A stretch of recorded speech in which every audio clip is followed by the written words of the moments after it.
প্রিয় ছাত্রছাত্রী, আশা করছি বুলিয়ান অ্যালজেব্রা তোমাদের কাছে সহজই মনে হচ্ছে। যদি জটিল মনে হয় এই ক্লাসগুলো দেখলে আস্তে আস্তে হয়তো আরও ক্লিয়ার হবে ইনশাল্লাহ। দেখো, আমাদের এই সূত্রগুলির কথা মনে আছে তো? আমি আরেকটু রিমাইন্ডার দিয়ে যাচ্ছি, সূত্র কটা কিন্তু মুখস্থ করা ইমার্জেন্সি। চলো আমরা আর একটা উদাহরণ দেখি। এই রাশিটার দিকে একটু ভালো করে তাকাও, একটু খেয়াল করো যে আমরা যে সূত্রগুলো মুখস্থ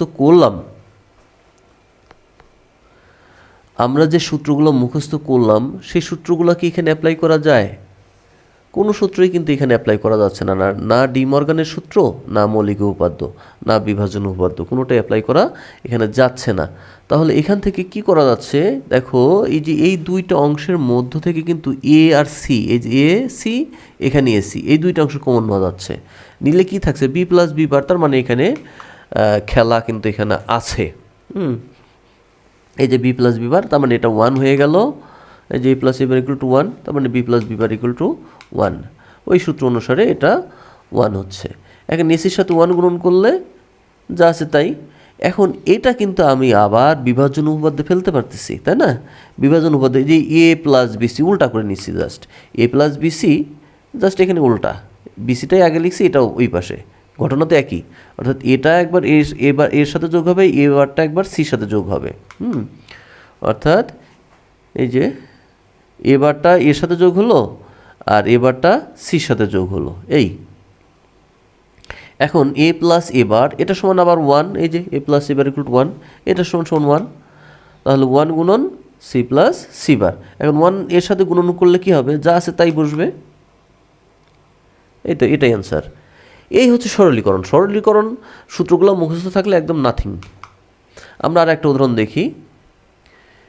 এইখানে দেখো, প্রথম রাশিতেই কিন্তু আমাদের ডি মর্গানের সূত্রটা চলে আসছে, বার ভাঙার সূত্রটা চলে আসছে কিন্তু। তাহলে এখানে আমি প্রথমে বারটাই আগে ভাঙবো, যেহেতু বার ভাঙার সুযোগ আছে, বারটা আগে ভেঙে নিই। তাহলে এখানে কিন্তু 2 জায়গা থেকে ভাঙা যাচ্ছে। এইখান থেকে ভাঙা যাচ্ছে, এখান থেকেও ভাঙা যাচ্ছে। ডি মর্গানের 3 চলকের সূত্র কিন্তু আছে, ঠিক আছে? অর্থাৎ বার ভাঙার ক্ষেত্রে যে কয়টা চলকই হোক, মোট কথা বারটা তুমি যেখান থেকে ভাঙবা সেখানেই চিহ্ন পরিবর্তন হবে। অর্থাৎ এইখান থেকে ভাঙলাম, এই যোগটা হয়ে গেল গুণন, এখান থেকে ভাঙছি, এই যোগটাও গুণন হয়ে গেল, ঠিক আছে? আর এই যে বারটা 3 জায়গা, যেহেতু 2 জায়গাতে ভাঙছি, 2 জায়গাতে ভাঙলে কি বার 3 টুকরা হয়ে যাবে না? এইখান থেকে ভাঙছি, 1 টুকরা এর উপর আসলো, এখান থেকে ভাঙছি, তাহলে মাঝখানের টুকরা বির উপর থাকলো, আর এইখানে সাইডে এই ডান পাশের টুকরাটা এদিকে ডানে সরে গেল, সির উপর চলে আসলো। এই হচ্ছে ব্যাপার, ঠিক আছে? অর্থাৎ ডি মর্গানের 2 চলকের সূত্র, 3 চলকের সূত্র, 4 চলকের সূত্র, 5 চলকের সূত্র, সব সূত্রই হয়। অর্থাৎ তোমার যত খুশি ততবার ভাঙা যায়। এখন এটা ভাঙা হয়ে গেল, এইখান থেকে আমি কি করব?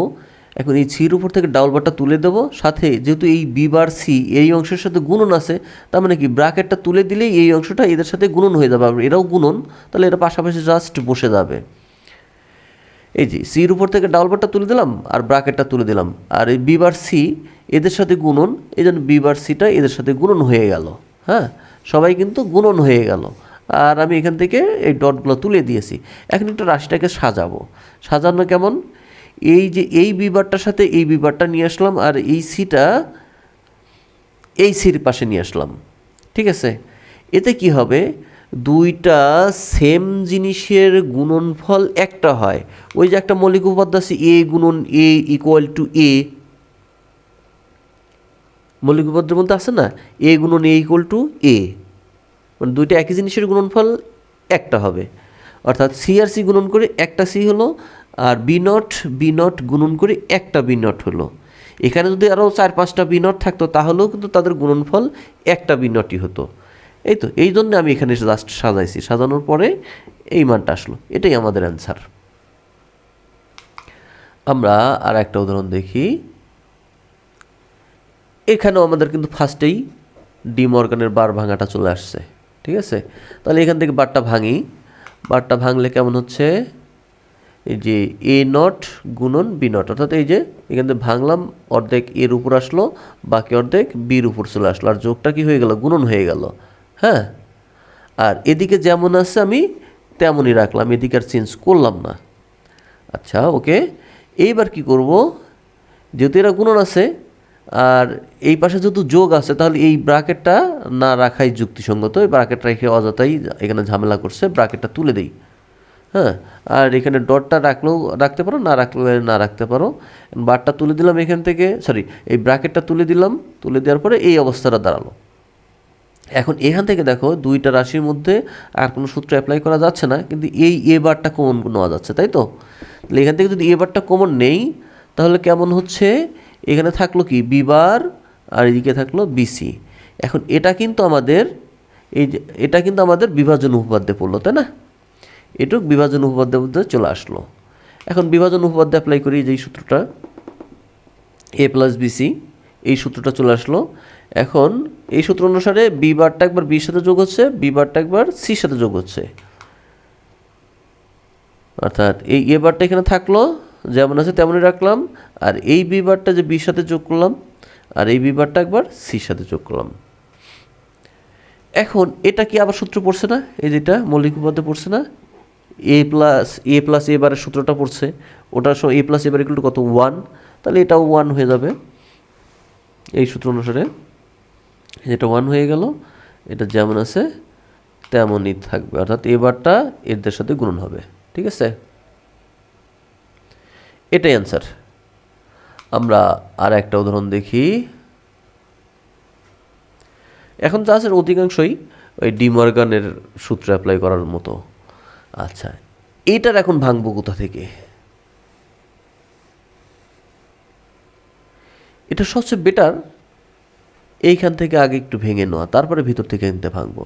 যেহেতু এটা একটা ব্রাকেটের মধ্যে আছে, এইটুকু একটু খেয়াল করো, এটা একটা ব্রাকেটের মধ্যে আছে আর এটা আলাদা। ঠিক আছে, আবার ব্রাকেটটা না দিলেও যেহেতু এখানে প্লাস ব্রাকেট, এই যে ব্রাকেটটা না দিলেও এখান থেকে আর এখান থেকে ভাঙা যেত, তাতে খুব অসুবিধা হতো না। এখান থেকেও ভাঙা যায়, এখান থেকেও ভাঙা যায়, আবার শুধু এখান থেকে ভেঙে নেওয়া যায়। ঠিক আছে, আমি যে কাজটা করব, আমি এখান থেকে আগে ভাঙবো। এখান থেকে ভাঙলে যোগটা কি হয়ে গেল, গুণন হয়ে গেল, আর এই বারটা এদিকে অর্ধেক আসলো আর এইদিকে অর্ধেক আসলো। পরবর্তী স্টেজে এসে এখান থেকে ভাঙে, যেহেতু এখানে ব্র্যাকেটটা দেয়া আছে এই জন্য আলাদা আমি এই ব্র্যাকেটের অংশটা আলাদা করে নিলাম আর এই অংশটা আলাদা করে নিলাম ভেঙে।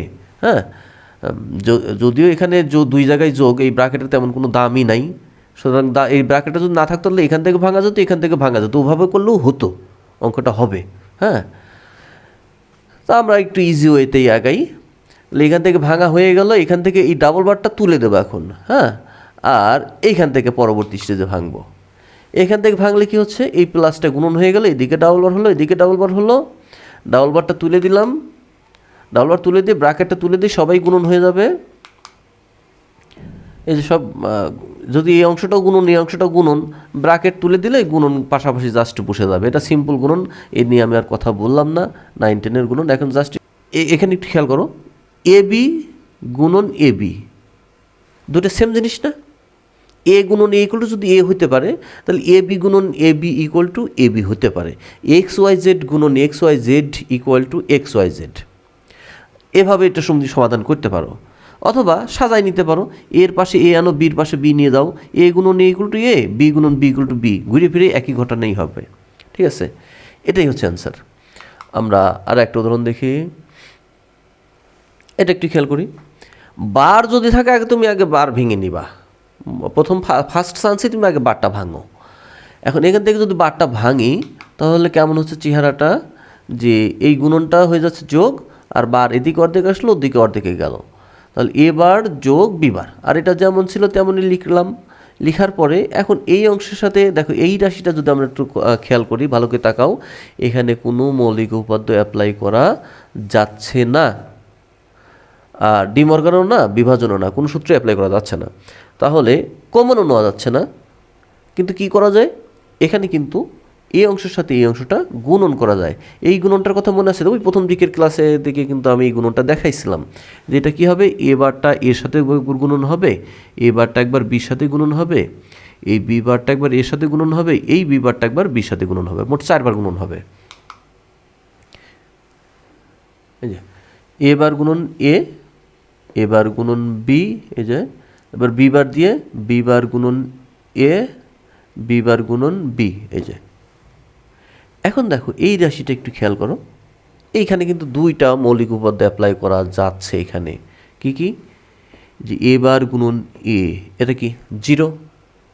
বি বার গুণন বি, এটা কি? ওটাও 0। এই যে এ গুণন A bar equal to, oh my god, এখানে তো 0 হবে, 1 লিখে রাখছি কেন? এই যে এ গুণন এ বার ইকুয়াল টু 0, তাহলে এটা 0 হবে, এটাও 0 হবে।